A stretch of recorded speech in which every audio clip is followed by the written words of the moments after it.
Greetings, one and all. This week's episode of Tenno. I hope it's my intro because I didn't check. I am Xeno. This is my co-host, MDRLOz. Greetings. Loz is checking. Loz, yeah, right. Yeah, it is mine. Right. Okay. Cool. And we're here to talk about about 10 o'clock. We're here to talk about Warframe. So episode 152, 452. Yeah, so cool. But we're going to start like we start every week, which is with Emblems. There they are. Yours wins simply because of how ridiculously hard it was for me to get mine. That's the best image, and you can actually see it there. But that was really hard. That's actually like, you know, sometimes when you point the camera and it sort of phases the person so they're translucent, you can see through them. It's not just that, but you had loads of people stood around them because I think you were doing it around Barracuda at the time. Yeah, but trust me, I could show examples. It's almost invisible when it's on if the body is not transparent like it is there. Fair. Right, but if you wish to win 75 platinum, I'm going to give Loz the second to actually put up his platinum image. Yay! You could go into the description below where you'll find a link to this week's polls. Simply fill in the polls, like which emblem you like the most, and you'll automatically be entered in to win 75 platinum for your platform of choice. Right. Okay. So moving on to Dojo Dusting. I am looking to move in the not too distant future. You can put away the platinum picture. I like it though. You do? Okay, fine. I'm looking to move. Oh, it's graphs. That's right. Hang on. There we go. Yay! Right. To move in the not too distant future. In the not too distant future. Hopefully, we'll be able to actually change things around where this has done a fantastic job taking the burden of trying to upload these like off of me, because what takes Loz minutes takes me days. So I'll be taking that back off of him, and I will do better. I will work harder to get guests and things on the show, but I will seriously ask people to suggest people to have on the show, because I like most of the artists, the fan artists, they don't want to be on. So artists are a hard sell, man. I mean, they are a very hard sell. A lot of artists, you know, can be quite introverted. You know, it's just like something they like doing. It's like, oh yeah, now let's talk how great you are. They're like, you know, I just do it for fun. You know, there's no need to do that. Yeah. So some are great, and we've had some great artists on, which is it is a crying shame. Yeah. But you know, it's just how the people are. So. And it's quite difficult to work out which, like, Twitch streamers especially are still doing Warframe content, because you'll go through their Twitch and then maybe they'll have played Warframe once within the last week, or they haven't got their video archive on at all. And you're like, well, I have no idea if you're still actively playing Warframe or not. It can be quite difficult. But regardless, I will work better at it. Right. So is it for Dojo Dusting? It's time for the War Report.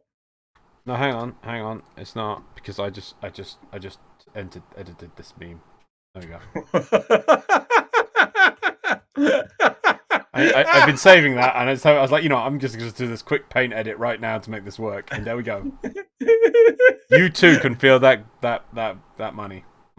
Please tell me that was Microsoft Paint. Yeah, I don't know how Photoshop works. I've explained this to you in the past. It was one of the biggest pains of my life. This Photoshop thing, nah, I'll stick with Paint. No, I've shown you Paint.net. Yeah, I'll stick with Paint. Anyway. It's not Photoshop. Got to get Photoshop. I now, sadly, I pay for Adobe now subscription. You crazy fool. I know. I'm gonna have to learn how to use it now, because I'm paying for it. But anyway, look, that's just I need to now can alternate. I can alternate my memes. Very important. That was the first bit of. That, I suppose that is Emblems. So yeah, is that Dojo Dusting time? We just done the Dojo Dusting. You didn't tell me to press the button. I was too busy doing memes. Well, I said Dojo Dusting, and then you were too busy doing that image. You completely missed it. Remember the part where I said, like, I'm looking to move? Right, it's the War Report. There we go. Anyway, I don't think we have anything to report I on the war saw a report? tweet from Megan saying about they're thinking about live streams again soon. Oh, okay.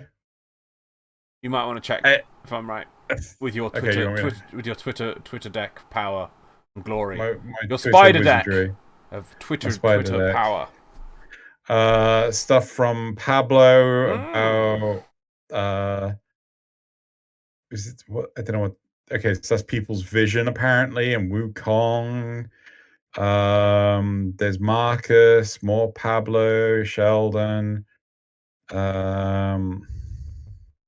know, I could just go to Twitter and just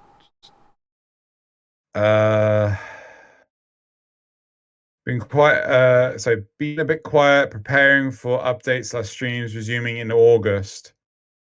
Okay,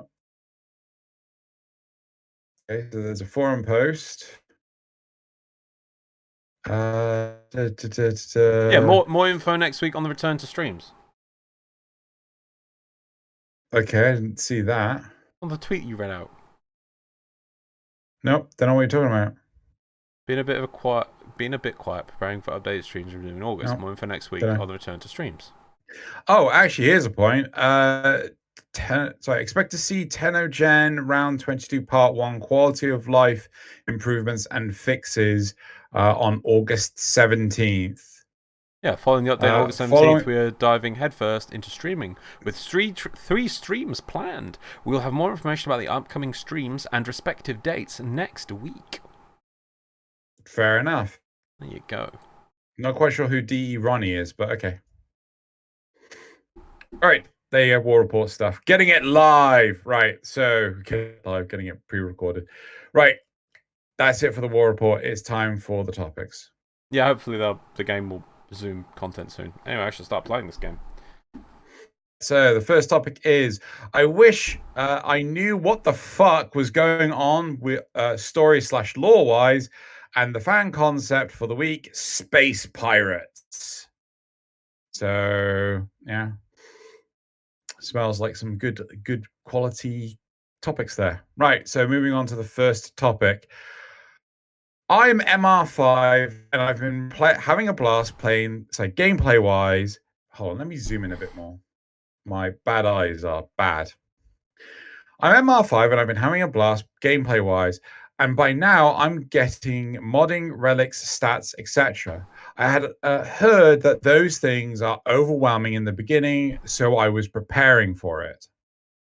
Who are these flesh flower people? Why are they arguing with each other? Why am I doing this for the story perspective? It seems like a pretty grand / important bit of lore / world building. But the first thing Mother does after a few lines of dialogue filled with references I don't know is send me out to talk to her husband, who does the same thing. Honestly, I feel like just continuing with the star chart, if the Deimos questline is going to be so janky story-wise. I don't know. I wish there was some sort of story arc, because the amazing gameplay is the only thing pushing me forward right now. Destiny's not a perfect game either, but the storytelling feels a lot more fluid. Warframe so far has a lot of interesting lore / contained stories, but it feels so disjointed.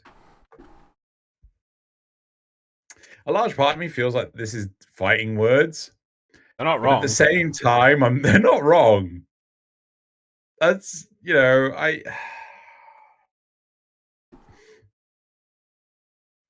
new war was supposed to be the bridging moment, the moment where a lot of this would come together, where secrets would be revealed, where plots would be shaped, finalized, compacted, and moved on from. And instead, it was just war. I want to interrupt. Why? What indicated that these plots would be shaped, compacted, and all those other describing words you used? The sentient plot should have been about the sentience, everything to the sentience, It should have finished off the sentience, and then sentience should have been done or moved forward or, encapsulated for us to work with. Instead, it was for the sentience. Okay.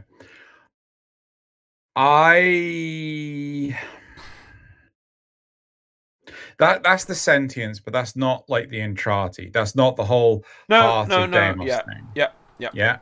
Okay.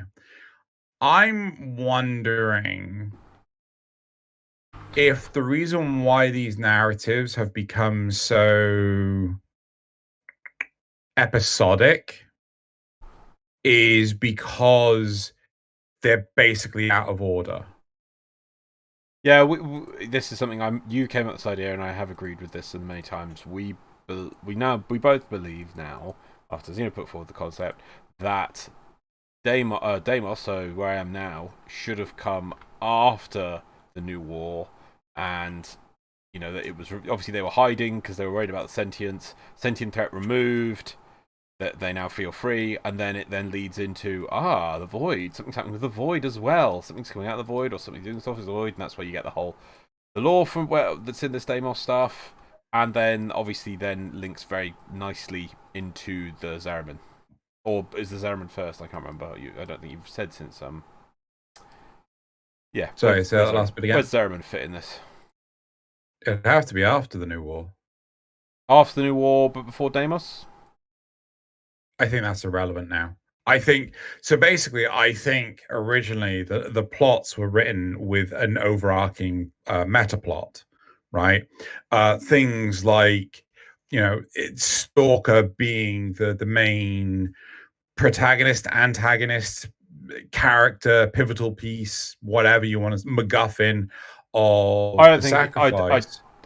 Okay. Oh, sorry. Yeah, we changed the. Yeah, the fact that he was this. I feel he was supposed to be the pivotal thing in the sacrifice. To then they changed it to be so that it was just Umbra, and I think that was a design decision because they didn't want players to want both Umbra and Stalker separately. I think basically from there onwards, they were like they were starting to tread this horrible ground of having this overarching meta plot is not working because the New War was supposed to come out Christmas. I want to say 2019 if the big trailer is correct. Do you remember when we were at TennoCon 2019 and they showed off the New War trailer with the first appearance of Error and things like that? Yep. And at the end, which got cut off during the live one, but it's still on there on YouTube and things. I swear it said like Christmas 2019. Yeah. Yeah. So I think they had the whole plot for the New War set then, and it's been modified since then. But after the New War was supposed to be the Deadlock Protocol, the the Heart of Deimos, so on and so forth. But effectively, because the New War was giving them such grief and they pushed it back, they went on to these other plot points instead, which can sequentially don't make a great deal of sense anymore. And effectively, they've just gone, screw it. They're just going to be episodic content. They're just going to be completely insular. And yeah, that's it. Because how we've had Ergo Glass turn around and reference the Entrati, but we've had no interaction between Ergo Glass and the Entrati. I've made countless comments of why aren't the Mycoans or Arlo's, I can't ever remember the name of Arlo's strain of the infestation, trying to engage with the Entrati. None of that. The Mycoans have disappeared entirely. They were a one quest thing. They were, but that's the problem. Everything's become a one quest thing, right? Look at the I am going to call this out. Look at the travesty that is the Zariman, right? That could get so much more of an lore expansion, but it's not going to. I don't think we'll ever get much of a lore expansion. Yeah, I know. And seeing as the Zariman was teased and name dropped for so long, and that's all we got. No, not just that, but like, why can't we have the world, the Zariman expand where new holdfasts are coming into creation, Well, right? that's called more content, and that takes years to produce. This is why I've had this strong, I don't want to say disappointment, but apathy towards the narrative, because it's like, just give me the gameplay. Like I don't feel you got. I hate to be overly critical, but at the same time, it just feels like, you don't have the capacity to write the narrative that they want to write. Don't write it. Just give us gameplay, right? I'd rather them focus on gameplay over plot. Look at games like Elden Ring or any of the Souls-based games. Not to do an unfair direct comparison, but the whole plot in those games is really deep, and you have to make a lot of assumptions, or you have to read lots of outlying resources. Yeah. Yeah. So like, why not focus on the gameplay and then just go, here, look, there's a Bible over there. Go read the Bible. There's your plot. Well, that's the Destiny 1 started doing things. They didn't even put the thing in the game, though. Yeah, well, I mean, that's kind of looking really palatable right now. Yeah. At least then it might be consistent. Yeah, I see what you're trying to get at there. I mean, like, if it's written down on a wiki or they draw it, they could have easy interaction with the, like, as a comic strip, sorry. Like, they could easily have these interactions with characters that otherwise won't meet. Because right now it is very much, we have the lone wanderer, the wandering samurai or whatever. And, hell, these might as well be different continents that the samurai is walking to, because the characters that we want to interact will never see each other. Yeah, well, I suppose not everyone in the solar system has to meet every other person. No, agreed. I completely agree with that. But right now, the only people they're meeting are us, and that's it. Yeah. Right? How cool would it be if the Lotus engaged with the I can't remember. Well, that's just down. Yeah, it's really weird to do with the voice acting. I mean, obviously, well, we're not doing it in a professional capacity, but we've both done voice acting things before. Yes, it's time consuming. Yes, you have to do multiple takes and things, and you do 5 times the amount of effort for the fifth of what you've done actually gets used, if that. But I don't get why there's such a bugbear about recording new lines for them. It just seems to be something they just should do more. It just, I don't want to say it feels like a crying shame, but it kind of does. Well, think how long we were stuck with Fake Lotus instead of them taking the time to do Ordis or Teshin for a few years. Wouldn't it be great if, all the things that happened to War with Teshin, if we'd grown closer to him over that massive length of time that we had Fake Lotus? Yeah.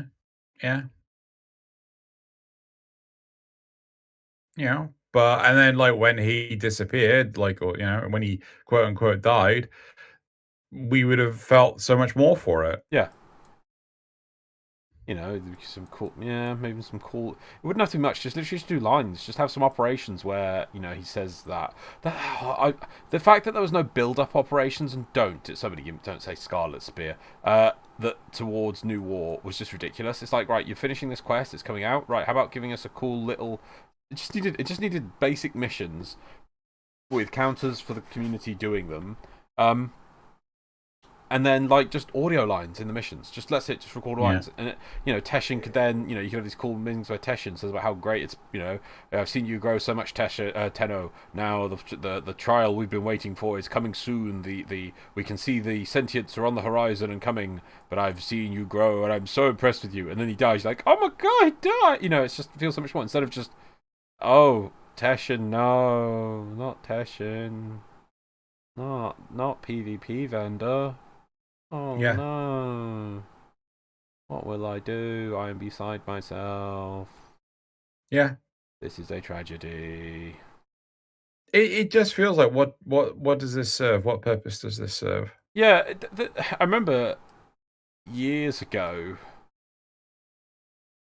Uh,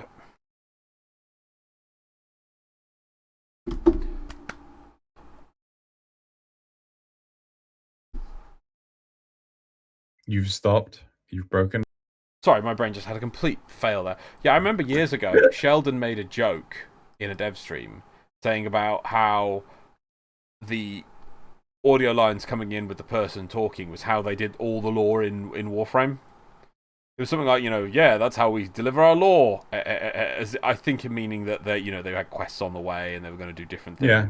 And he was just making a joke about that. But that was nothing wrong with that. It just needed a little bit of variety. That was perfectly fine, with Viridius Dilemma, with Sargus Rock versus Alad V. Yeah, it was definitely serviceable. There was loads of audio lines, gave us greedy milk.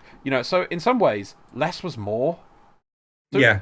I'd rather have, if I had the choice between lots of quests with talking through just lots of audio lines, talking, and things, even repeat missions and things, or cinematic quests, I'd choose the audio line system. It's simple, it's effective. You put a push in the booth and you can get them to say exactly what you want, and that's it. And you don't have to animate anything. It's just that character's card comes on and it's all lip synced by algorithms. So you just go, blah, blah, blah. Yeah.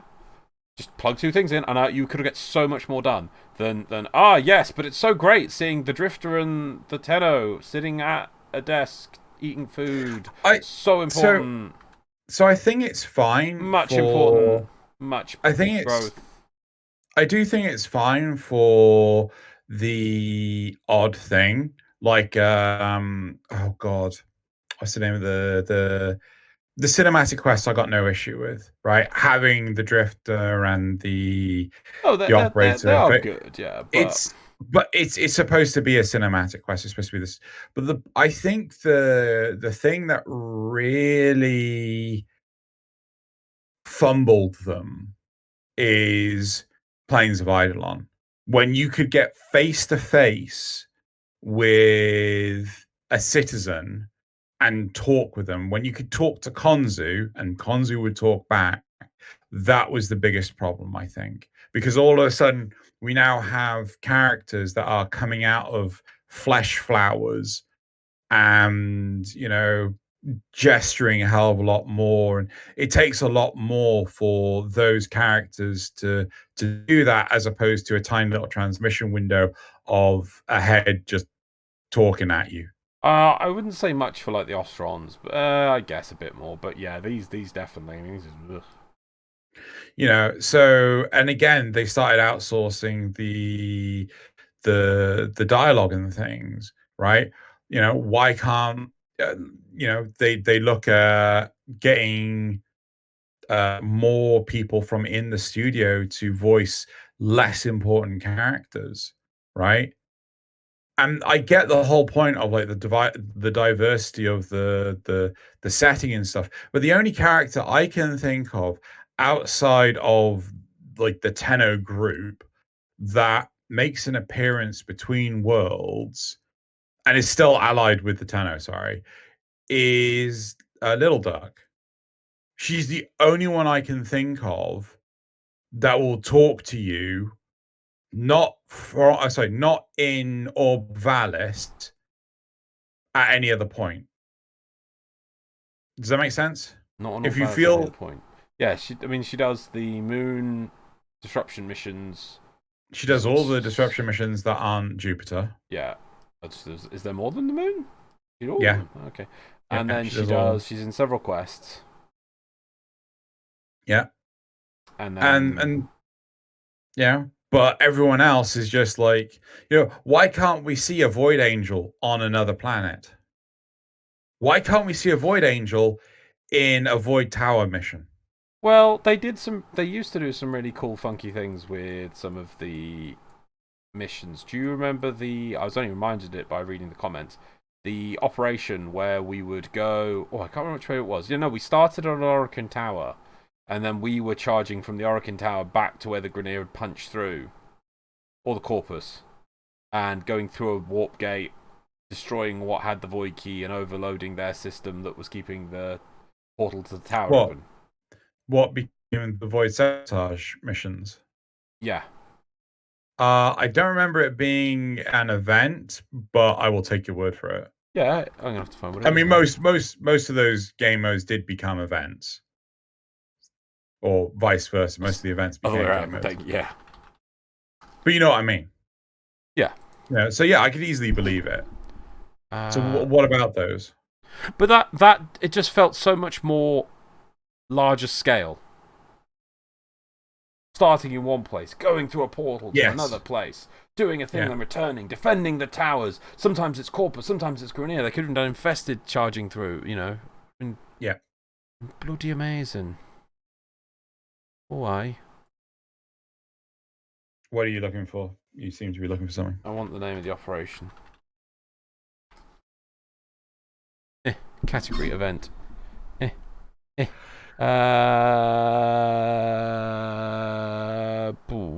Gate crash. Gate crash. Sounds like gate crash. It's gate crash. Yep, gate crash. Operation Gate Crash. What's this? Why am I a bloody drifter? Operation Gate Crash. Yeah. Why am I not in a necromac? Because I'm in a necromac. There we go. Yep. So why was I talking about operations? Operations are amazing because they don't do operations enough anymore because they felt large scale. What felt large scale? What were you saying before all this? Well, there's the fact that the characters don't interact with each other. But when was one of the best places to interact? It was in operations. Yeah, completely agree. And again, if it's just dialogue between characters, I mean, I'm not a huge fan of the Destiny narrative, mostly because they keep throwing words around, similar to Warframe going, Warframeizing the words. I just felt that there was so much plot and things in Destiny I was just not able to keep up with. Yeah. It just felt like, oh my God, Zavala, shut up. But the way that we did it in the operations with Warframe was fine. Yeah. It worked perfectly fine. Yeah, sorry, I was just slightly reflecting on nostalgia there. I miss operations. Even when they felt they were simple and small. Yeah. There was sort of a rough quality to them that an operation could be anything, and what are they going to come up with next, and what will the lore happen next? And now it's like no, lore only happens inside our once a year or twice a year magical cutscene cinematic system thing with a song. Yeah, and then that's so. What have we had? We've had. I'm so jaded. Why am I so jaded? No, we've had the call of. No, sorry, no, we haven't had the call of Tempestaria this year. We've had Angels of Zariman this year. Yep. I'm not including the new war because that was last year. And thus far, that's it. Yep. And we're over halfway. Yeah, we're supposed to have Veilbreaker, and we're supposed to have Deviri. I don't know. And I feel that the content's just going to get further and further apart as the time goes on because I think it's just going to get harder and harder. I think it will because I think it's going to get harder and harder to develop for the game because the game's so mahoosive. And I also feel that we've spoken about this at length outside of 10 o'clock, but the fact that they're insistent on making sure that the platforms get a console release at the same time. Well, they're now pushing for cross-save and cross-play. Yeah, exactly. So it just feels like You know, the releases are just going to get further and further apart. Yeah. I mean, I don't know when. So we had. God, what did we have last year? Let's do from last Well, year. in terms of releases, Yeah, what were the patches last year? well, we obviously had the new war. Yeah, we had Call of Tempestari was the start of last year, wasn't it? Yeah, it was Call of Tempestari at the start in like no, it wasn't. March. No, it wasn't. It was. I swear it wasn't. No, I swear Call of Tempestari was the year before because we had the Liches and the Sisters. Call of Tempestari. Oh no, wait, no, I think you're right. Actually, it's because the Call of Tempestari started the Sisters. Yeah, My bad. we had I'm Call sorry. of Tempestari in March because I remember because it was 3 months and I was like, wow, imagine having 4 of these quests a year. Wouldn't that be amazing? While they work on other things. Like I really got grew. It really grew on me Call of Tempestari because at first I'm like. I really didn't like it. And I'm like, wait, but this only took 4 months or 3 months really to do. I'm like, wow, that's impressive. Wow, couldn't we have 4 of these a year? A little quest, nothing big, few little cutscenes, some nice plot going on. It's just the Call of Tempestari and the new war. Sisters. No, you're missing Sisters. Apparently, that's part of the call. No, it couldn't have been because they came out in like June. Oh, sorry. Hold on. This thing's gone weird. Well, they haven't. So we got update 30, which is Call of the Tempestari, which is no. I thought that game mode introduced sisters. No. Hold on. Scrolling down through the update. I think you're right. And then we've got 30.0.0.1, which is just a bunch of fixes. Is this website? Oh, this website's super joke weird. Okay. Right. So 30.5 is sisters. Right. Okay. Oh god, they made this website super weird. What website are you on? Do you get it's Warframe's own website. Oh, don't do that. Use the wiki. Well, that's the problem. The freaking Google took me here, not to the wiki.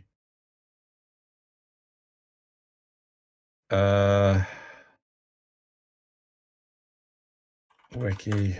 So which update are you looking for? Well, Or dates basically, of? it's no. Well, it's basically just oh, not quests. I want Oh, my necromech died. updates by release wiki. There we go. Updates. So we had. Oh my lord. Who creates these websites? Seriously. Right, here we go. 30. So I called Tempestari.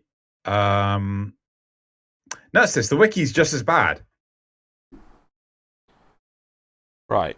Update 30 was released. Call Tempestari. Yeah.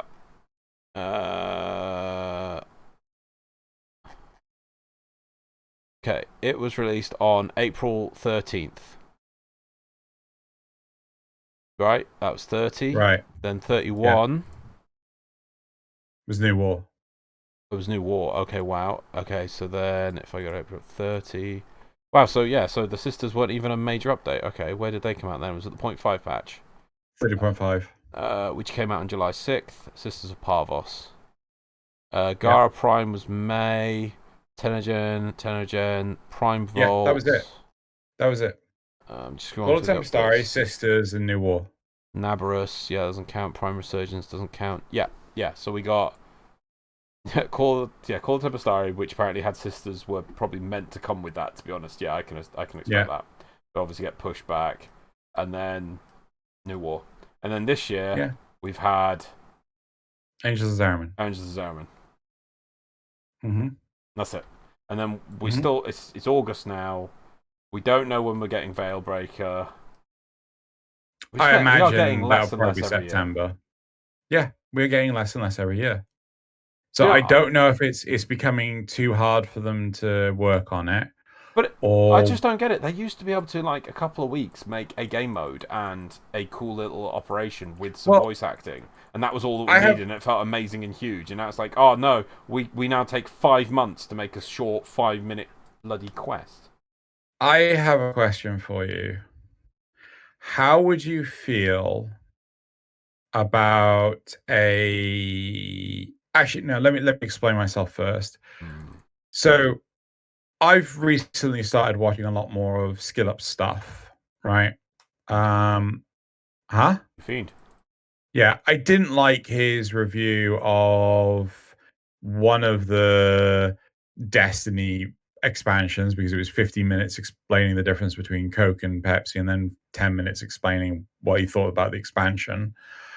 But I have gotten a lot more interested in his weekly gaming news stuff because it's more factual based and everything.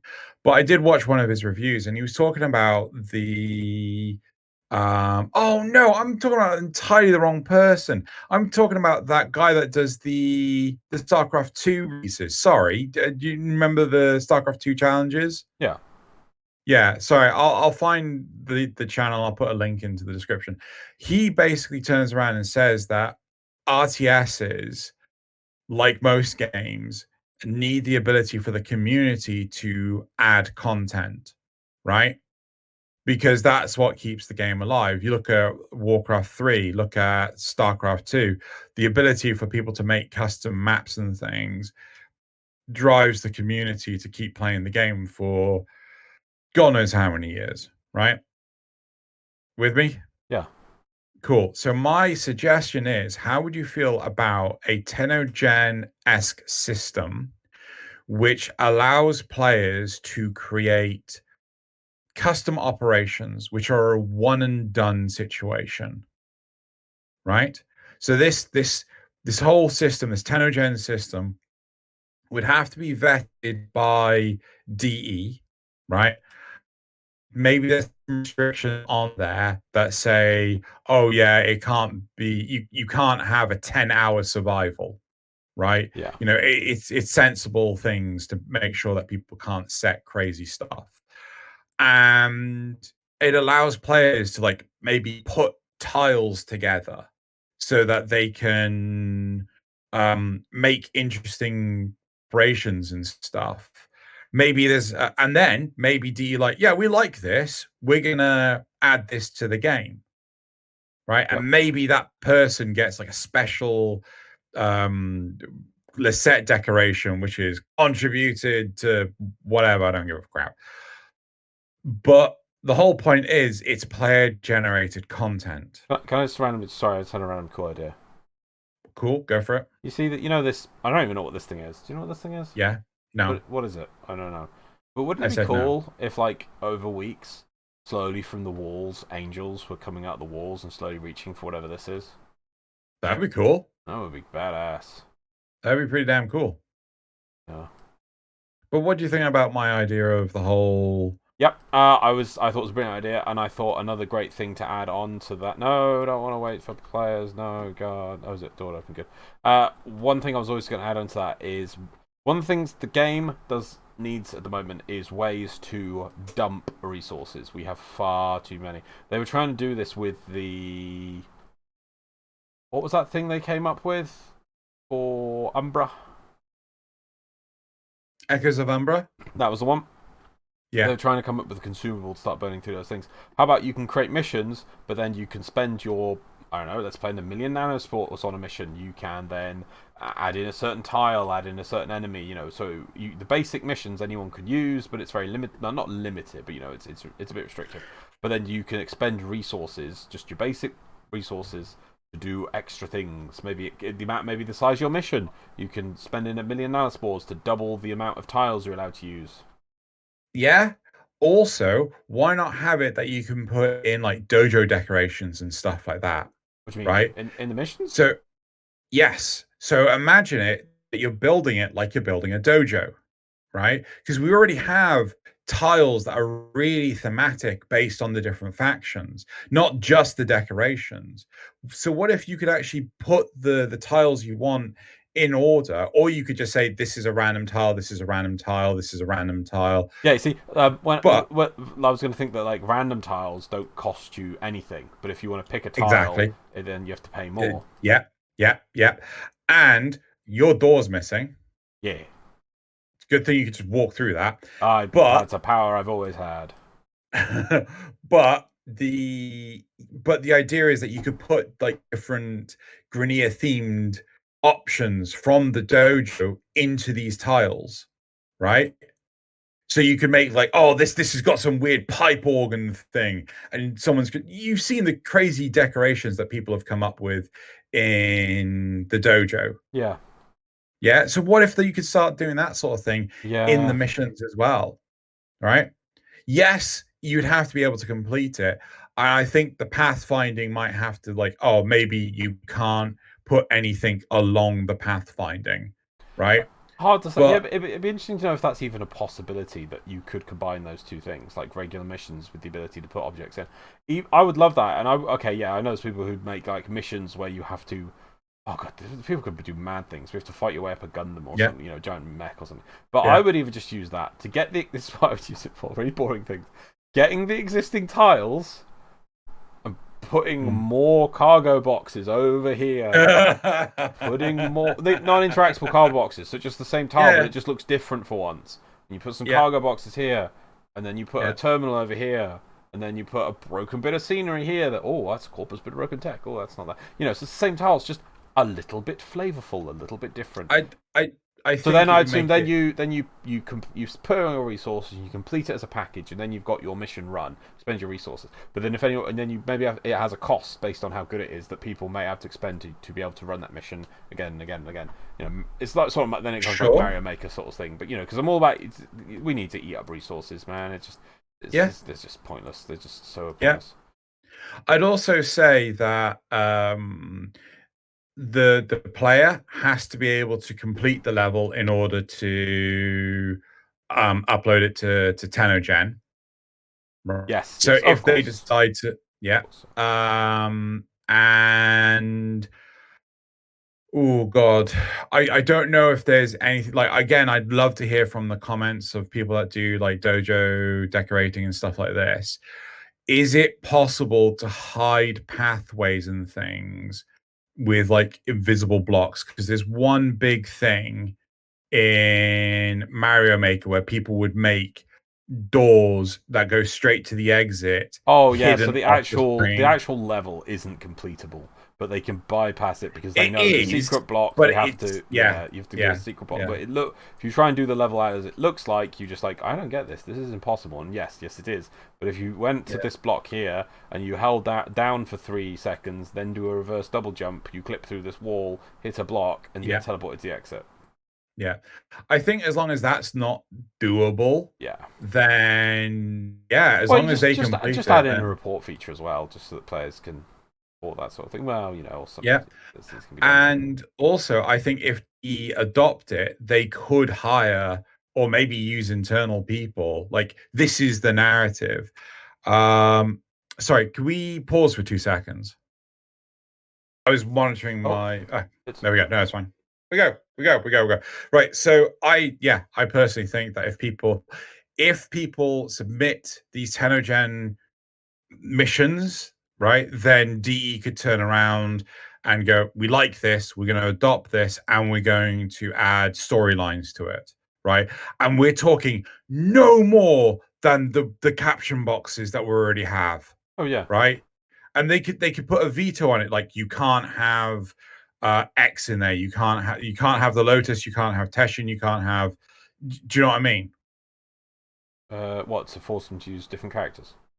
Well, no. It's just a case of like, if they don't want these characters involved because like Reb's too busy doing work, she can't keep recording lines. Then it's a case of you can't include the Lotus. Yeah. Right. You can include Alad V. You can include Nefanyo. Not Nefanyo. Sargus Rook, Vehek. You could include these characters because they have like immediate access to them, and it could turn a profit to spend Scree's time on it. or alternatively, the players could include their own lines, so it could be a collaborative effort where people make brand new characters. It's just a generic operator. No, not what's the rescue target head. Yeah. Rescue target head? So oh, you mean the person person talking is the rescue target? You use the rescue target Yes. model, not head. Yes, head. sorry. It's full torsos, man. Right. Sorry. Yes, you know what I mean. It's the person that's talking, and Right, they're masked. There's no maskless version. Oh yeah, I do love bringing this back. Do love where this is going, and when we just ramble and come up with these cool topics. I do hope everyone at home is enjoying them, and I think it sounds pretty good. They need to get onto the player generated content thing. I mean, I know they're not going to give us a game creator thing as powerful as like Warcraft 3's, which which is insane. Which you think about it, more games companies should do because it produced a whole genre of gaming. I mean, surely you'd want a thing that the only thing wrong with Dota was that Blizzard were like, oh yeah, no, we're fine. It's really cute you've made this game inside our game, but no, we're fine. No, it's never going to be a big thing. It's like they could have made it official right from the start when they were just some small, it's just getting popular. It's like, yep, this is official. We're buying the concept off you. They didn't. They just didn't. They were like, "Oh no, it's nice you've done that. It's so cute, yeah." But we're Blizzard. We're able to make better things. So don't worry. Yeah, you can go make your other your little cute little thing. That's just look at that. Wait, what? Anyway, can you remember what that channel was called? Channel. The one with the StarCraft 2,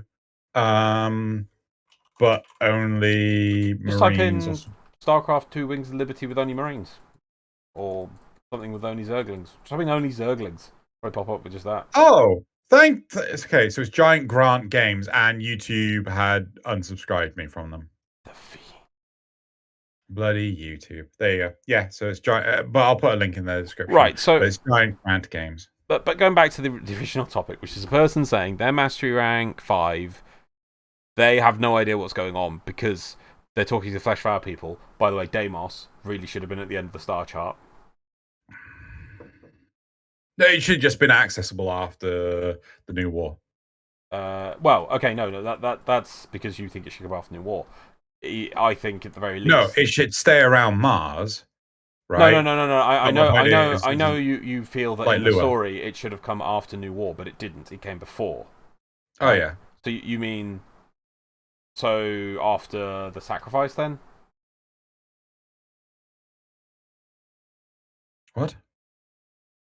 Right, Deimos is early in the star chart. It gets accessed early in the star chart. It is content before New War. You can't say, "Oh, you're going to access it after New War," because that doesn't make sense. Oh no, I would say War Within. War Within. You need your operator. There we go. Yeah, sorry. Yeah, you need your operator. That's actually a very good choice because it's weird that you get to do this thing when you're not. You don't have your operator. Yeah, it just doesn't make sense. Like, and I'm sorry, I really need to go find it. I really should spend a weekend. And if anyone knows where it is, there's an interview. I keep saying it. There's an interview with Steve where he said about the Plains of Eidolon, and he said, I'm not quoting directly, but paraphrasing.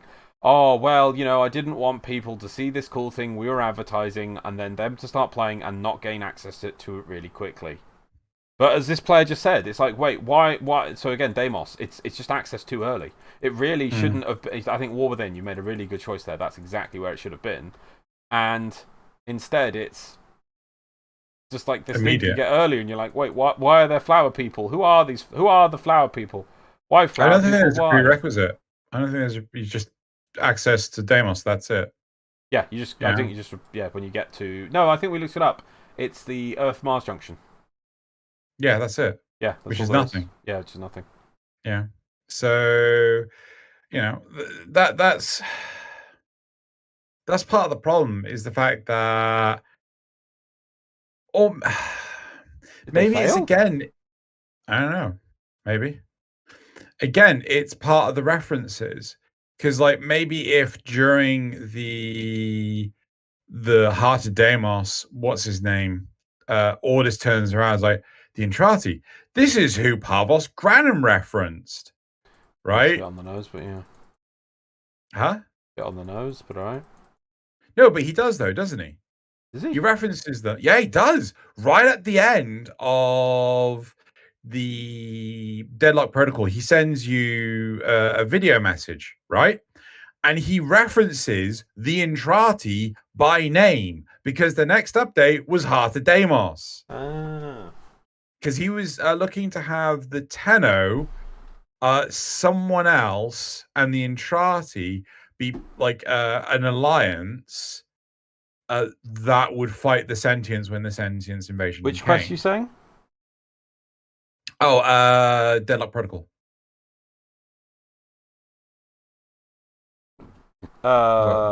Script. Are you looking for some? Yes, I am. I will just pause. Unpaused. Alright, I went and looked it up.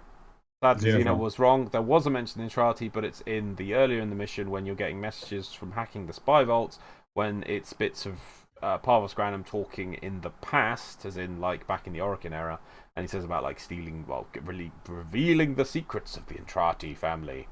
Probably before they became all infested. Yeah. I think I swapped out Intrati with Utica when he's talking at the end. But anyway, regardless. Bad brain. Yeah, bad brain. It happens a lot. So, yeah, it just feels like... Right, but back to the topic at hand. Yeah, the plot narrative is just all over the place and just fuck it. Yes. And what and our solution to fix it is what? Player-generated content with operations, so they're... You know, they come and go sort of thing. Maybe you could only do them once. I like the idea that they're operations. They're time limited, right? We've always said something about operations, though. We've always hoped they would come up with a way of doing past operation information. Should they do it in the museum thing? Should they do a video? What museum thing? Museum thing. What museum thing? The Warframe museum thing. Gives you film Warframes. Don't know what you're talking about. Yeah, it's like they had a concept. I think they implemented it in a game, but it may have been lost in a patch at some point. You know, it's a really cool idea, Xeno. So what it is like instead of doing a quest for a Warframe, they give you like the background of the Warframe by having like just a simple walking path that doesn't take that much to animate or produce, and then they just put points along it where there's like an item relevant to the character, and then just either a voice line or like text appears or something like that, and then it just gives you the background of a character. It's like really simple and easy to do, but seems to Yes, the Laverian. We're honest, we're not that bitter. Should be in the Laverian. We're so bitter.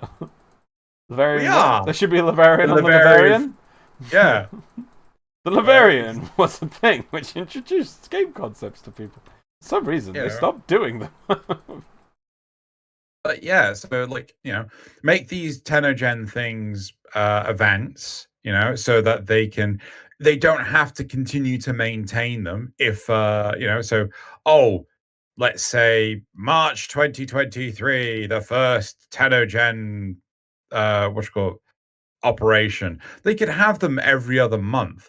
And the whole idea is that they're throwaway. Yeah. So you don't have to keep playing, it's like, I do like the way Plague Star is like how they should do more events. There should be like 20 different Plague Stars in the game. Their events, yes. Yeah. Right? But I think player-generated ones should just be a throwaway because you don't want them to maintain it to the point of like, well, we now have to spend the better part of a year maintaining these player-generated operations. But player-generated operations can't have audio lines and things. How are they going to do that? Why can't player-generated operations have audio lines? Because they did a contest for audio lines years ago, and I don't think any of or like 2 of them made it in-game or something, and it was a massive... Apparently, they all made it in-game. Oh, okay. And, like, I don't believe that for a second. I don't believe any of them made it in-game. Yeah. I think IGN was the host of that, and the reason why it flopped was because it was unrestricted it was unrestricted in quality but restricted in availability, so only people in North America could participate, and I think it took them months for IGN to pick a winner. And like basically they were just involved with a company that wasn't prepared to do their side. So if DE just do it themselves and they put restrictions on it. So like, the audio has to sound this good. They could probably put in checks and things to see how good the waveform is on the audio and say, sorry, you need to like get a proper microphone or ask someone with a proper microphone to do this. Yeah, I mean, it's not hard to improve your audio, isn't it? Even with a bad microphone, it's like they can make a little video. Just basically get some big sticks behind you, get a towel or a sheet, put it on the sticks, cover yourself in the microphone. Wow, Well, you've just upped the quality of your audio. This microphone sounds hell of a lot better than this microphone, right? It also depends on the quality of the software you're using. So just for everyone else that's just listening, I'm pointing at my big microphone that's sat in front of my face compared to my headset microphone. But again, it depends on your recording method. Are you recording it off of Discord, right? Or are you recording it directly through Audacity or OBS? Yeah, but Right? if they ran their own competition, they could put like, here's a little video of how to download and install OBS. It's like, oh, you need a computer? What do you mean I can't just do this on my iPhone? Well, honestly, I think they could just go, right, you have to record it using this special application, right? So, and it's an application that they control all the settings. Hmm. Like recording the audio is not going to be that hard, or maybe they have to run it through a checker or something, but you get the idea. And just to maintain quality and preserve it and stuff. But regardless, I think we should go to the replies. Yeah, but I don't think we finished our how to fix things. But okay, fine, let's go to replies. Well, no, player generated content. Okay, that's going to fix. They're not going to do it otherwise. That's going to fix this guy's ability to understand the current story because how? You can't. I do not think it's possible to fix the current story. Okay, there you go. Fine. We've reached a point. Right, let's move along. So first reply. When you get to Uranus, that's when the lore starts to properly open up. Agreed. That's where Natar turns up. The Flesh Tower people are Orokin that were infected by the same disease the infested are. They're stuck on Deimos over what used to be an Orokin laboratory. We're working with them because being Orokin stuck for years in the laboratory, they've invented some pretty cool shit that they're offering us. No, I don't agree with that. Like, I don't think that's the reason why we're working with them. Like, I don't have a justifiable reason why we're working with them. Ballas is hard. Yeah, it's just that's it. It's just the heart of Deimos. But personally, I would have gone like, let's leave. Right? Let's build a big wall around the heart and leave. Mass rank 25, and I have no idea what's going on with the story. I sort of got the story a while ago, but now I just shoot and hoard. Yeah. If you want a straightforward story experience playing a game that's constantly evolving, you're going to have to use outside sources to fill the gaps. That's very true. I feel you. The story is very cryptic and not told in a continuous order. After you're done with all the story quests, you can start piecing together the puzzle. This is the one thing I always criticize about the game, since the main story only begins from Uranus, on how new players are supposed to know that this game has so much more to offer than just being Space Fruit Ninja. Yeah. Sorry, there was no grammar in there, but yeah. So I feel that the placement of the open worlds is what's really killing it. They should make it so that the open worlds are tiered content. So you do a starter quest. Hey, look, this is the open world. Hi, how are you doing?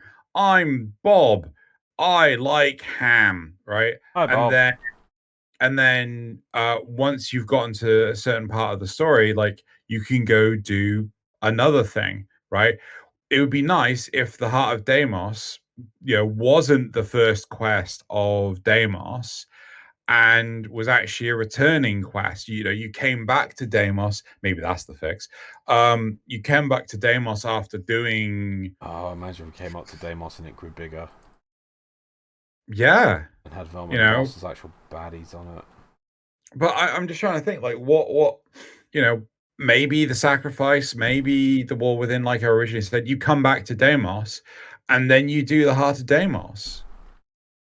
There's the introductory and the main body of the quest is just too cryptic. It's like, what the hell's going on?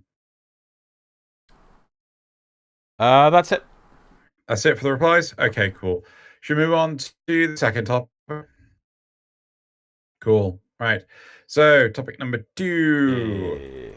Faction concept space pirates. Now, I don't mean cartoonish sailors who talk like, Yar, avast ye mateys, hoist the mainsail, and have parrots and frilly clothes. Do pirates normally get depicted with frilly clothes? Uh, no, I mean space bandits, thieves, and murderers. Yar, charge the These solar rail. These space pirates would often be found having forcefully boarded other spaceships. This gives us an opportunity to see friendly space stations, and these missions would usually have exterminations. I did read that, right? This would give us opportunity to see friendly space stations, and these missions would usually be exterminations. Sorry, no, I didn't read it right. Do we exterminate everyone on the friendly space stations? Exactly, right? You know how Lotus will sometimes change your objective? Pirates will change your mission too. Every so often, some unlucky bunch of pirates will get the dim witted idea to try and take over a ship with you on board in the middle of your mission.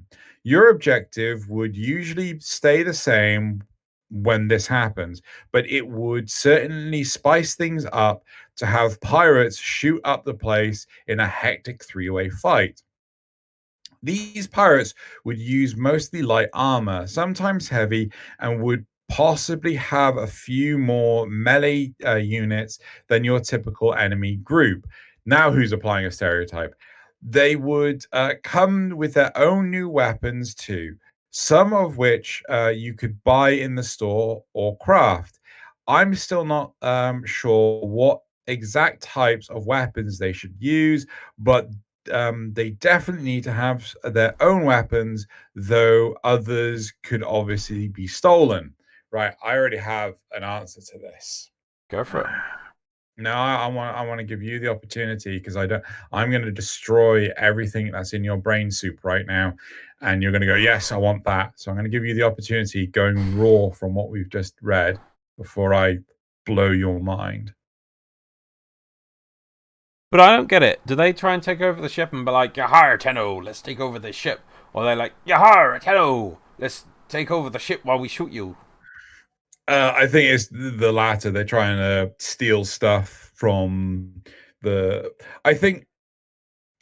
I think the idea is that they could do this to friendly and aggressive factions. So let's say the Mycoans. I'm just going to just constantly refer to the Mycoans now. The Mycoans have like a spaceship that's and then all of a sudden they're being attacked by space pirates. Well, you go in and protect the Mycoans, or likewise, you're doing a Corpus mission and the space pirates appear. The space pirates? The space pirates, not a group of space pirates, these space pirates, right? So that they come in and appear and wreck up the place and steal their ship.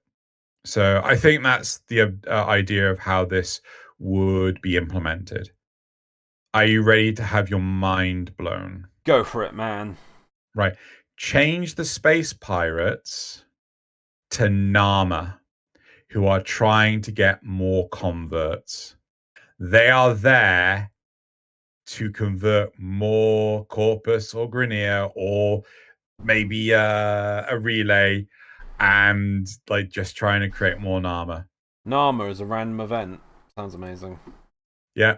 Loz is like, my mind is blown. I despise Nama in a lot of ways. The way that it's like, oh wow, the sentients have won. Time to see what a sentient solar system's going to be. I bet they're going to kill all the people, and the people are all going to be like cowering and hiding away in refugee camps because the infested don't. So the sentients are so powerful they just don't even care. They know they'll get it done because they've waited thousands of years. They can wait a few more while they slowly track you down.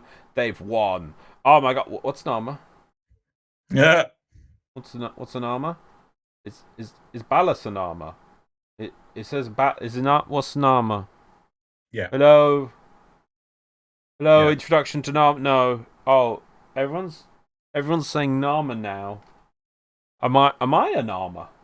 Am I an armor? Am I an armor? Did I make? No, is it? What's When going is on? Nama? When is Nama When today? is that? Is it Nama time? Where is Nama? Why is Nama? How is Nama? Yeah.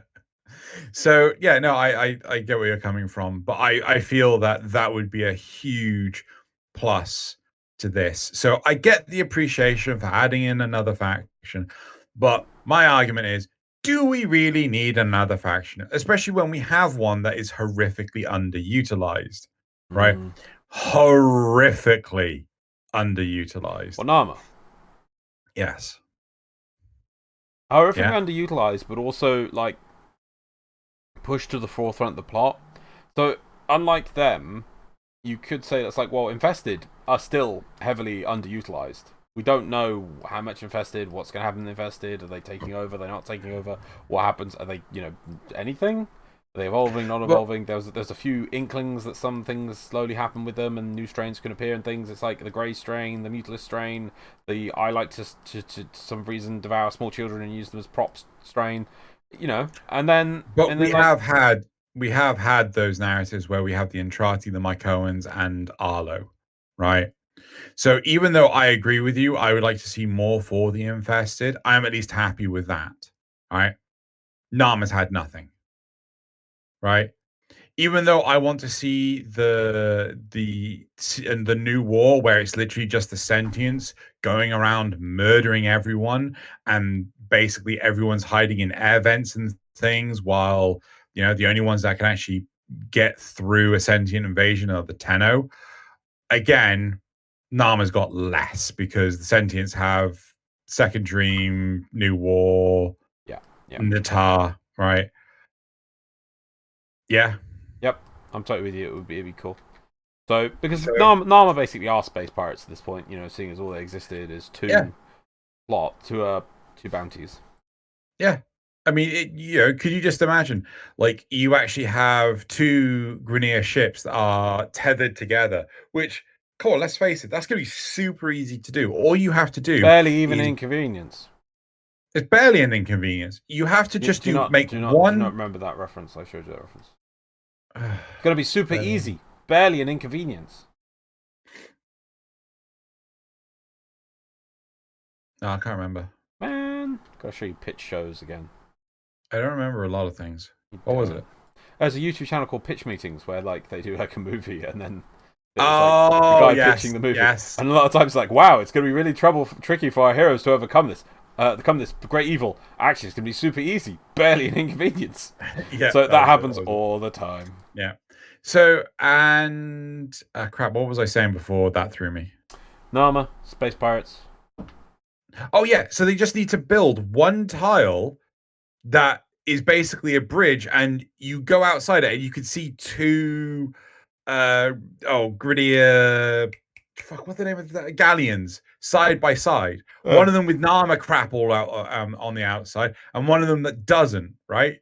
It's just like an umbilical cord, and that's how the Nama are getting on board. And you can just go on to the Nama version of it, which all they have to do, okay, let's face it, they can just leave the grittier galleon alone and then just put Nama units on it. They could do this even easier if they just made it. I know it doesn't make sense, but if they just made it that the the Nama galleon always magically attacks the Corpus ship, and the Corpus thing always attacks the Grineer ship, and then you can just reuse the already existing tiles that were used in Gravidius Dilemma and things, and just slap some Nama stuff on them.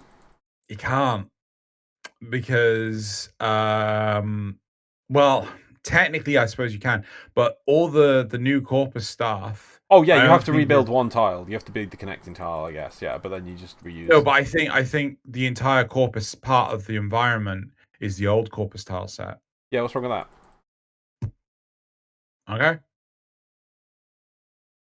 I don't think they would go for that. I know, okay, which is silly because like, here's a tile set. We're getting rid of this tile set. No, don't do a Destiny. Does the Corp? I remember the Grineer one. You could shoot troopers. Grineer one. What? Sorry. You could shoot players through like a cannon to break into the Corpus one. Was there another one that was the opposite for the corpus? I remember there was the mine, right? Yeah. But I can't. They Oh, also had the teleport. the corpus had the There's like a teleport. Stargate teleport, and you run on it, and you go on another ship. Oh, okay. I don't remember that one at And all. then there's the breaching tunnel that the Grineer used. Yeah, but I just don't want to use that asteroid one again. It just feels too out of place. But I'm sure they can make a few new tiles. It's not that hard, like you said. Yeah. So yeah, that just, I think that would be grand. Yeah. Yeah. That could go very well with Nama invasions. Yeah. Like Nama could just, oh yeah, we're trying to indoctrinate, it's part of Nama. I will say as a criticism, I really wish DE would stop making more Borg. More Borg. More Borg? Well, we've got the Sentients, which are basically the Borg, and we've got... How are the Sentients the Borg? They replicate, they breed, they adapt. They're more replicators than Borg. I'm not trying to get pedantic here. I'm just saying, like, they are a species that take what already exists and turn it into their own. If you prefer replicators, then the fine. Sentients don't take stuff and make it their own. They just adapt and grow. No, I think the whole point is that they absorb other things. I mean, look at the amalgams. That's a corpus thing. No, it's not. It's it's the whole the sentience are behind it. The whole thing. Yeah, they're behind like Alan V. Do a thing. Poke. That meme with the guy with the stick? He's like, hey, do a thing. Poke, poke. No. There's so many memes like that. Pause. Come on, do something. Yeah. Loz needed to get the meme apparently. Right. Yep.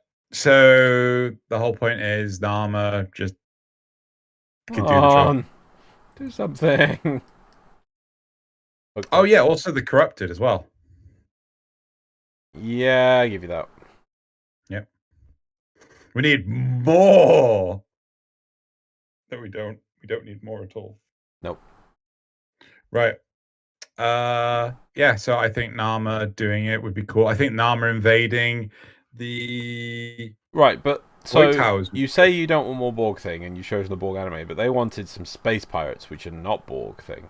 No, so, I don't want more factions that aren't going to get to see the light of day. But if they did, if they did see the light of day, allow their concept to work a bit more. Because okay, it's their concept. I'd be fine with this, but I'd like to see the opportunity for like fights with space pirate captains as potential boss fights. A part of me has a problem. Like this is instantly the problem is where would these be randomly occurring? Because I think that would make it feel fuck tons more organic. Or would they be predetermined mission nodes, which then instantly becomes a lot less organic? And just feels very wooden in what we've already got. Don't know. Because that's part of the problem is it just feels like you can't do much with them if they're not organic. But then maybe it's a simple case of like you have to send a beacon or something to get them to come. You could send a beacon and they'll come and attack you because they think, oh, this is one of our beacons that tells us this is a weak target, and like, oh no, we've been duped. Yeah. So there's lots of opportunities.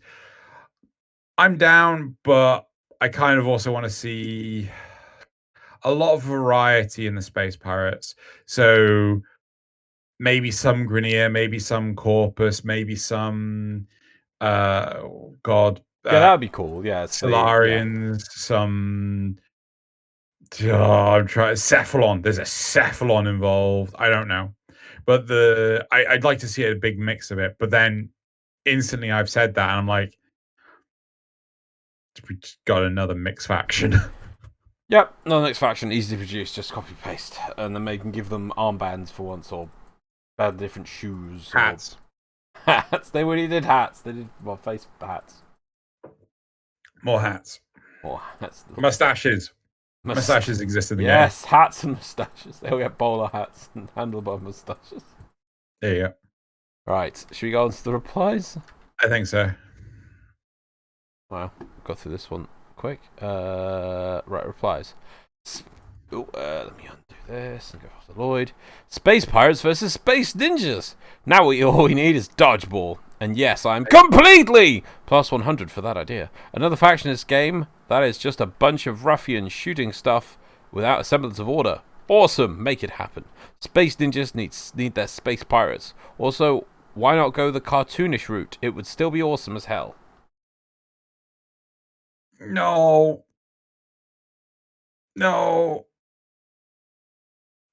I like.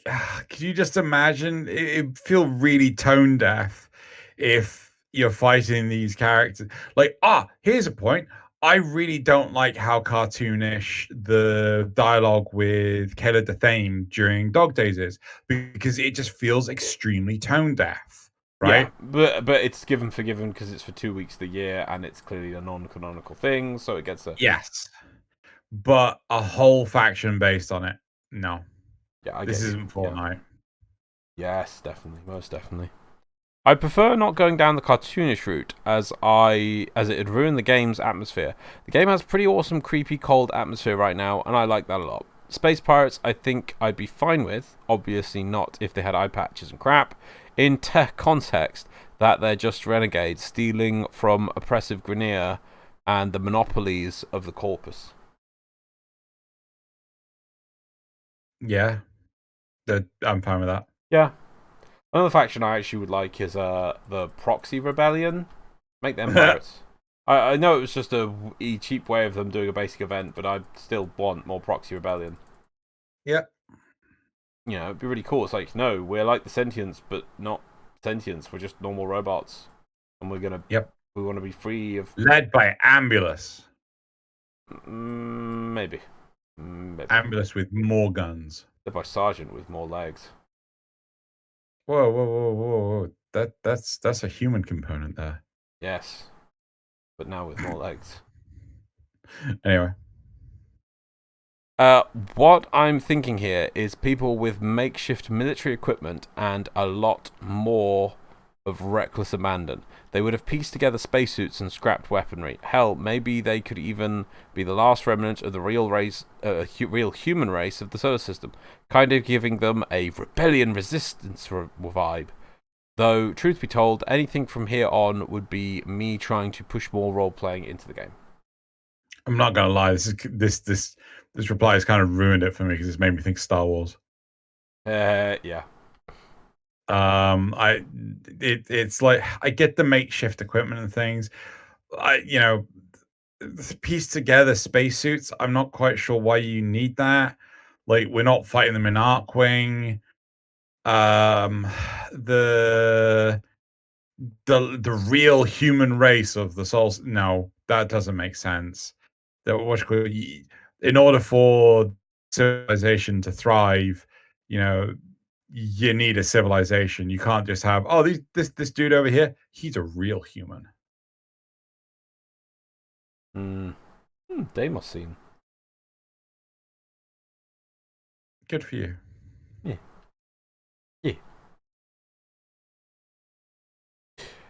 Next.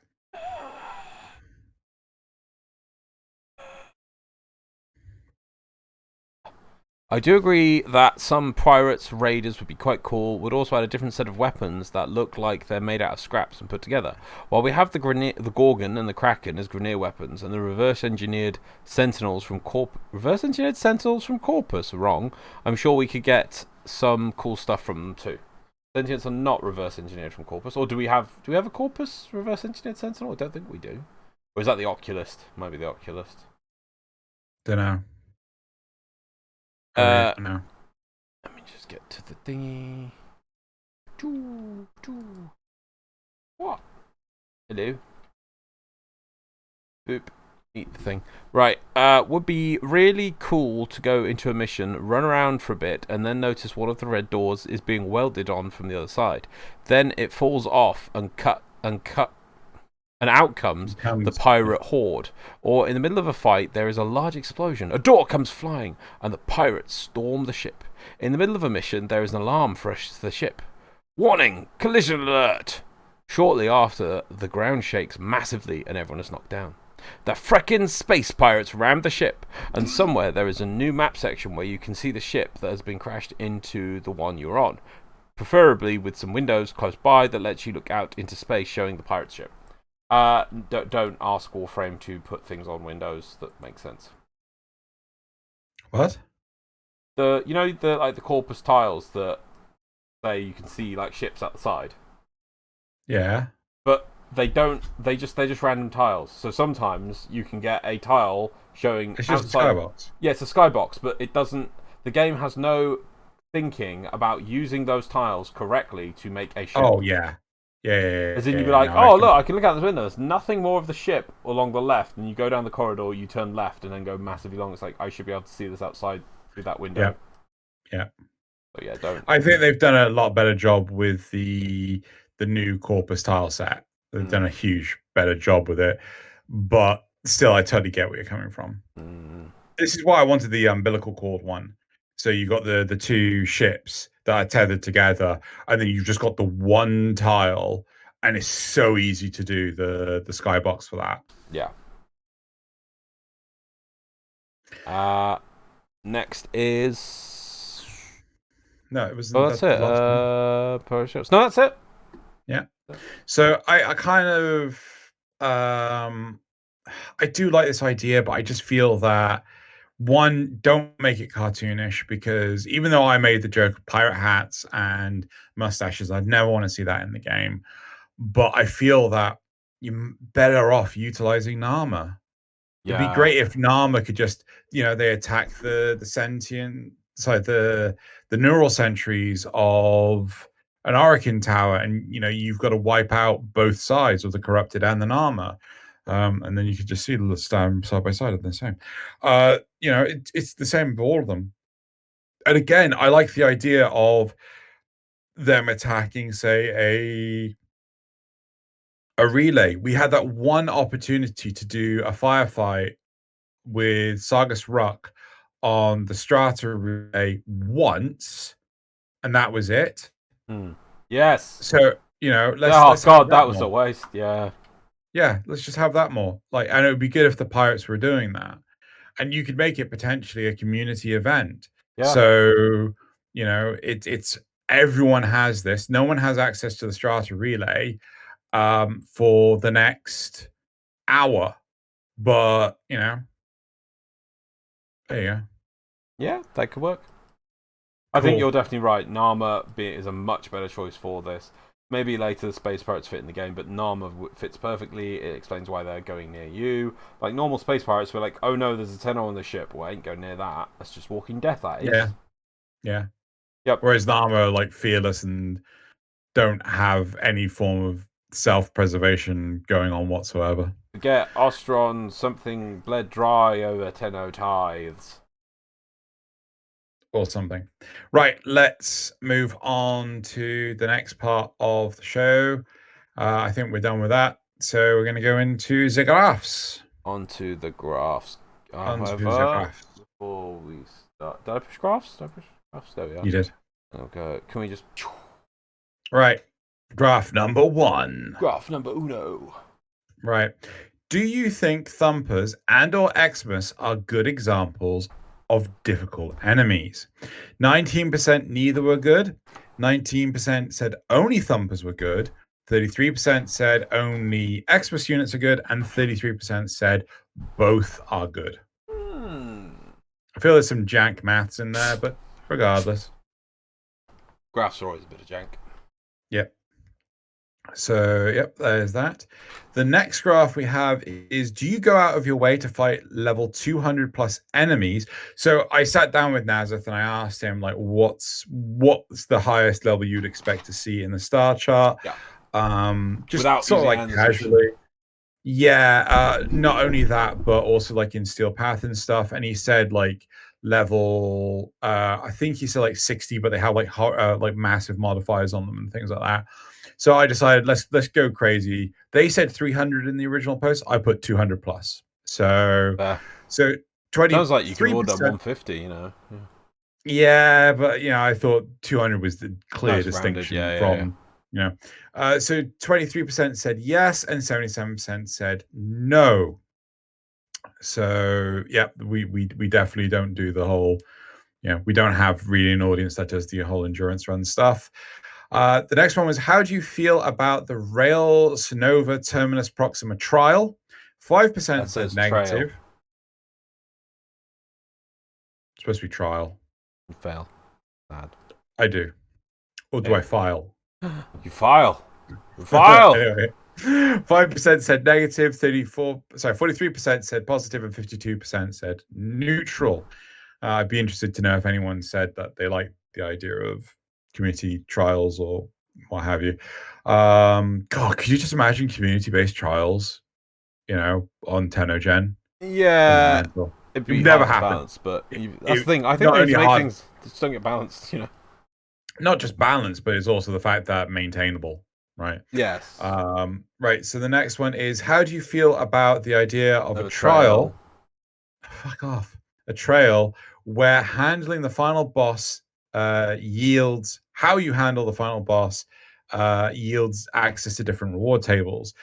I'm surprised at this. I thought the vast majority would have been negative, No, right? it's really cool because you can put an easy option in there and people go for it, and then you can put challenge options or different Yeah. ways of doing things, and it's down to, because it's player controlled. It's not RNG. It's not like, oh man, it's a 5% chance that he goes into crazy mode and we get the different drop tables. No, it's down to your choice. Yeah.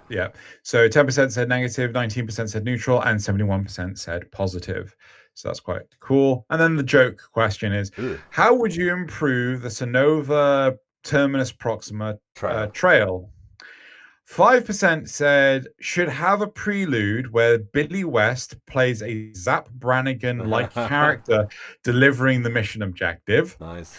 24% said should require an Arcwing trench run where Darth Stalker chases after you, as you've got to use the Void to fire a warhead into a 2-meter exhaust vent that's no bigger than a Kondrok. The Void is strong with this one. 33% said should include a Stalker 3.0's drop table. Should include in Stalkers 3.0's drop table a really big sword called Genocide. And 38% said should theme stage 3, which was the whole based on like the lure challenges. Should theme stage 3 as Takeshi's Castle, including a live stream of players attempting to do the challenge. Nice. Yeah. There you go. So that's it for the graphs.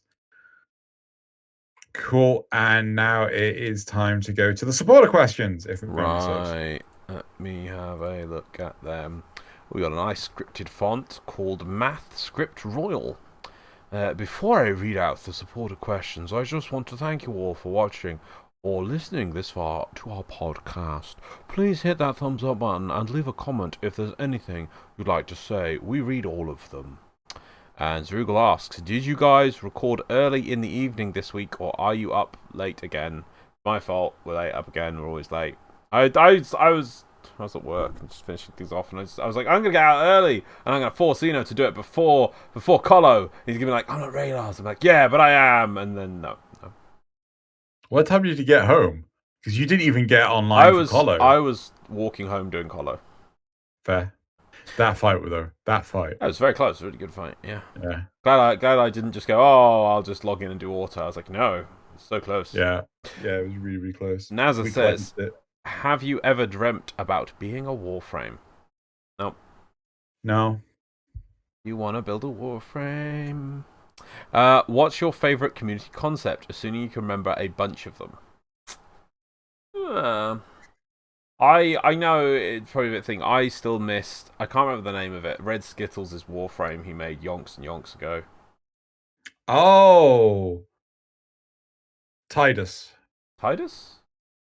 It feels like it's a Titus. Oh, the name I don't like, but I like the concept. It's like this weird, I feel it's absorbing, called Titus. infested one. Yeah. What's my favorite community concept? Oh God, this is. I mean, certainly the trial that we did last week That was is pretty good. definitely up the top there. Oh no, I read years and years and years ago we did one which was the Void Labyrinth, which was this whole floor thing that I you get up so many floors and then you could exit out and the floors would just constantly change structure and there were different mission types per floor. Do you remember that? Yeah. Yeah, I really, really like that one I because think it was Tower, wasn't it? Void Tower. I think I want to say Labyrinth, but regardless, it doesn't matter. It's yeah, it was basically Yeah, I feel you you're would go right with the from labyrinth. Yeah. floor to floor, different mission types, and it just you weren't doing the same one mission type each time. So one of them could be a capture, one of them could be an exterminate, one of them could be a spy. I really really like that concept, and you could come out at different stages. Like oh, I got to floor 5, I got to floor 10. I can't remember if you could go back, if you could reinsert yourself, or if it reset or anything. But yeah, that was I think it yeah. did because it's always been a thing of the players saying, I love doing survivals, but please can I start on level 100? Yeah. Could I start 40 minutes in effectively? Yeah. Backup Loz. Warframe's newest frame will be announced soon, but everyone's really looking forward to the big wolf girl designed by comic artist and game dev Joe Manduria. When it comes down to her design, it has to be asked, how big is too big when it comes to her rather impressive shoulder pads? I like them. They're like wolves. They're like wolves Yes. on the shoulder pads. Yeah, They're really cool. wolf heads. Yeah. How large is too large? I always felt World of Warcraft is too large. Yeah, I always felt that the Lich King's pauldrons were too big because it's just a massive blind spot. You can't see shit. Someone could be talking to you and you're like, "Hi, Dave." It's like, "What? Who said that?" Come Can't in front see of to my me. right. I can't see you out of my sides, wherever you're hiding. Yeah. Wait, don't turn with me, then I'll never see you. It's like, do you remember the first Avengers movie where Tony Stark is like, he holds up an eye patch over his, I think it's like left, it covers up his left or right eye. It's like, how does Nick Fury see these? And it's like, he turns. That sounds exhausting. Yep. Backup Loz also asks, a topic that keeps coming up over and over is the statistics from DE that show just how popular Wukong has become since his rework a year or so ago. His stats say that despite being one of 50 frames, he's used by over 1 in 10 players consistently, over 11% usage across the whole players, which is nearly triple the amount of the next frame, Excalibur. DE's tactic has often been that if something is being used so prevalently that it's a detriment to the other things in the game, they will have to nerf it. Other than releasing or reworking an equally powerful Warframe to compete, how could DE nerf Wukong to make him less powerful than he is now? Do you think that survivability should be reduced, or do you think that his clone is just too powerful when using our weapons?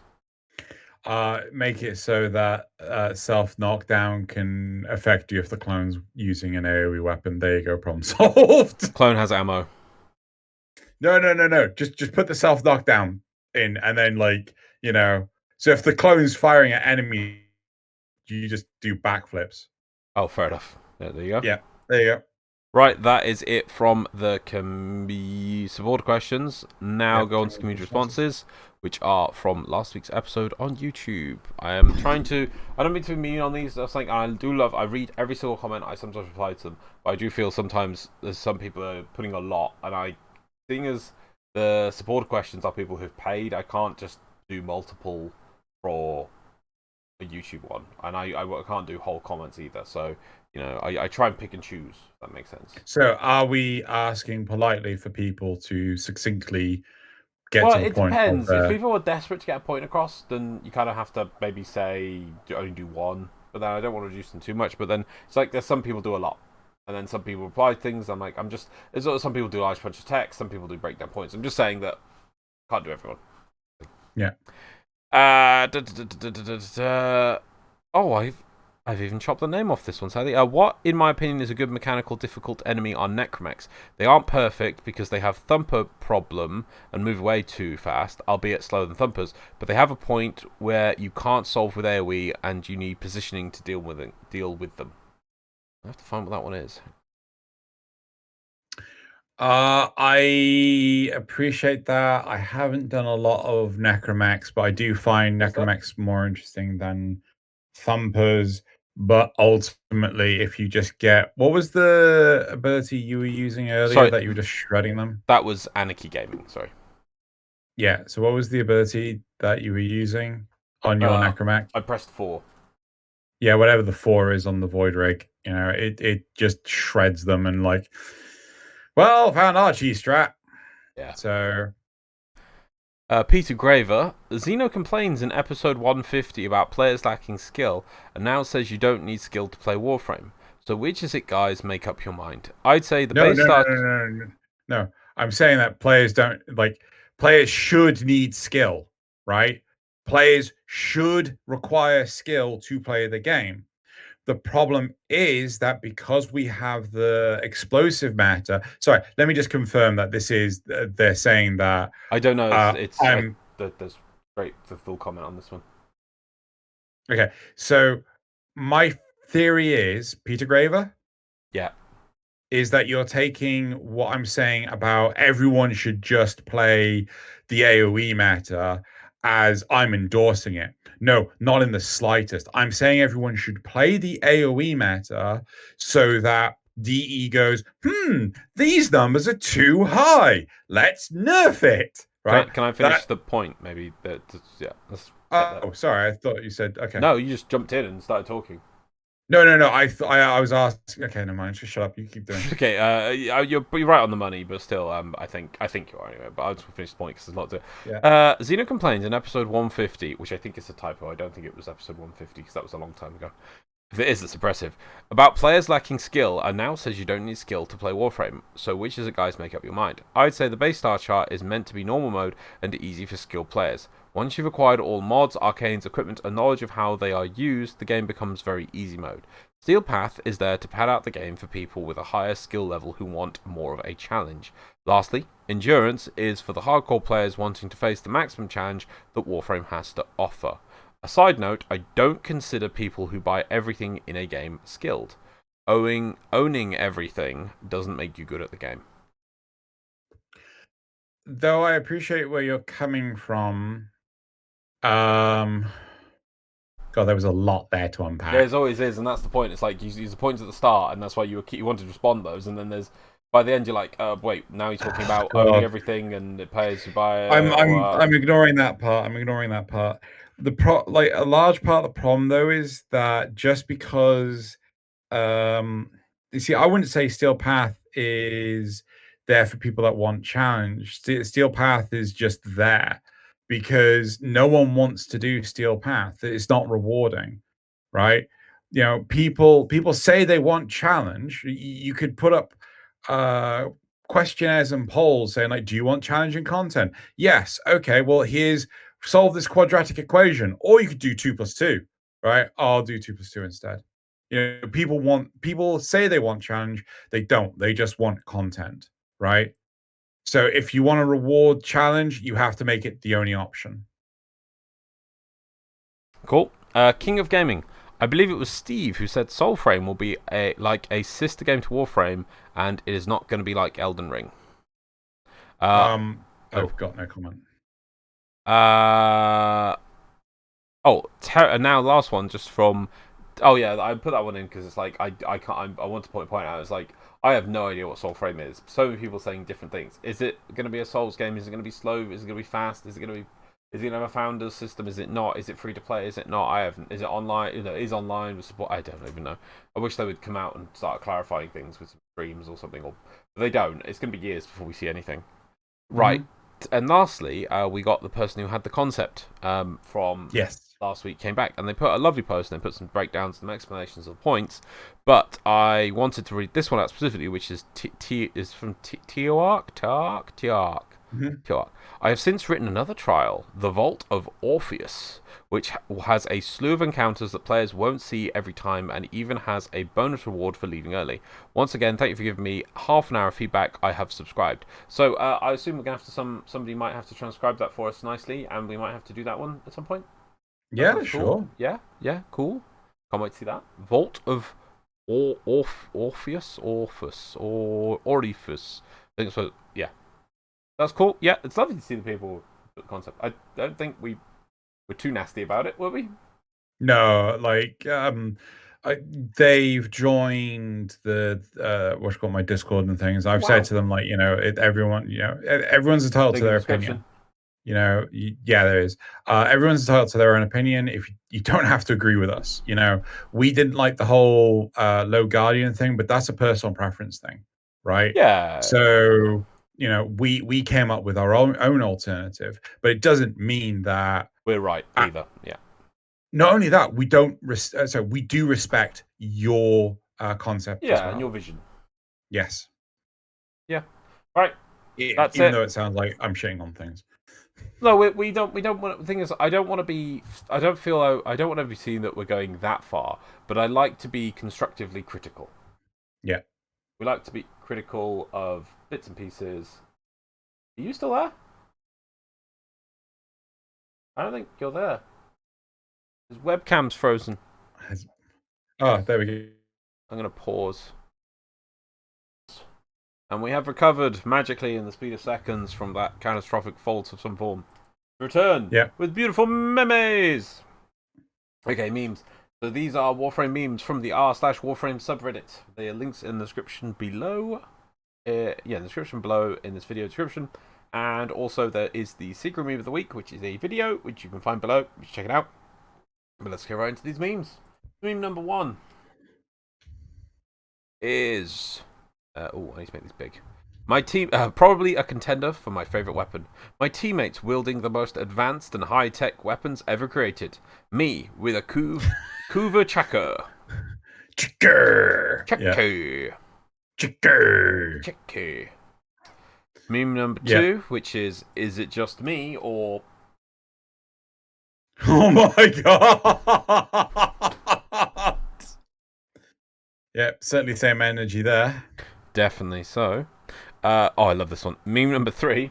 Appearances can be deceiving. Your teammate is an Excalibur with no fashion frame. He has but in actuality, he has a Kuva, Tenet weapons, R5 arcanes, and Prime/corrupted mods. Yeah, I'm not gonna lie. I used to have that PC case. And mad respect to the person that actually puts like that RGB crap in a case like that. Yep. That's what you should do. None of this whole stuff. Window bullshit. Meme number 4 is just entitled "Sorry." Ribbons are NFTs. 1. Can be purchased for real money. 2. Digital currency with active trading. 3. DE has the power to nerf ribbons, thus creating market crashes in a type of digital images. 4. No physical ownership. Gonna change your mind because they actually do something as opposed to NFTs. Some guy is making a TV series off an NFT and he lost the NFT from hacking, had to get it back. Seth what was his Seth Green was doing that until he got robbed. Yeah, I think he's got it back now. Has he? God, how much did he fucking pay for that? Through the nose. Moving on to meme number 5. These build times are getting ridiculous. Warframe players when they can't rush their wife's pregnancy with Plat. What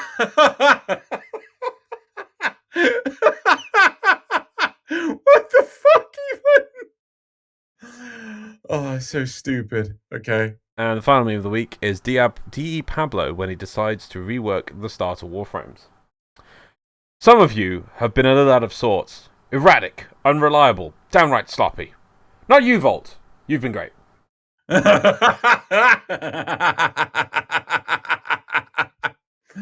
Oh, fair enough.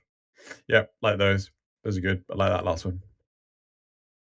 Good old boys reference. Right.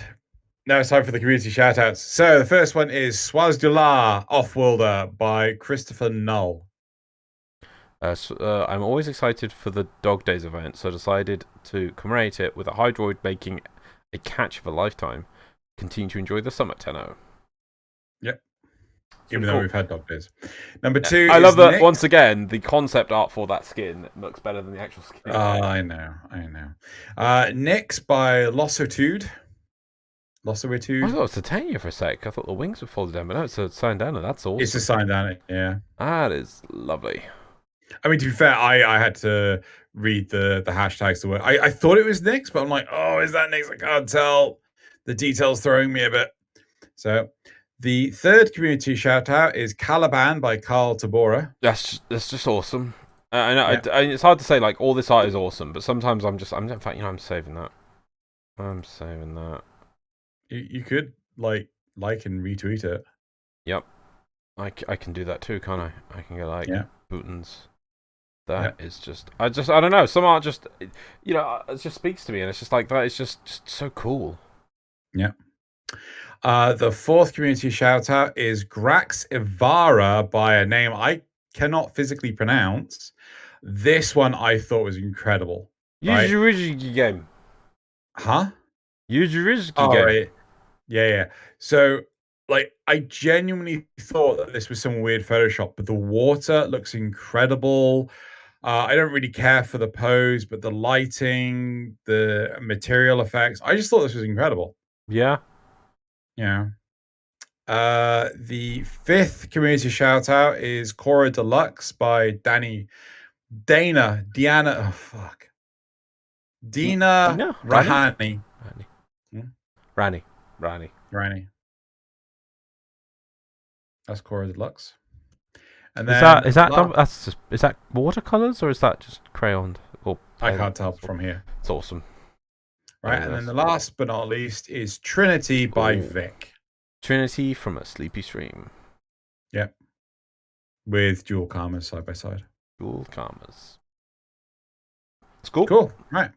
I'd love for somebody to animate this slightly, just so that the face just does the echoing effect, and then the blue just gently fades in and out of all the. Points. Yeah. That would be beautiful. That would be. Cool. Right. Well, that's it for the community shout outs. Thank you very much, everyone, for listening. We're at the end of the show now. Loz is still, for some strange reason, on Deimos. We'll never know why. Gotta get rep. Gotta get that sorted. Can't ignore it forever. Gotta get that rep. Yep. I think we're going to have a lot of episodes of me getting Deimos rep just till it's done.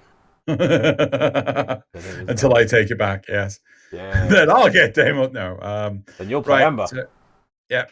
And why? No. Anyway, yep. So that's it for this week's episode, and we will see you next week. Hopefully soon.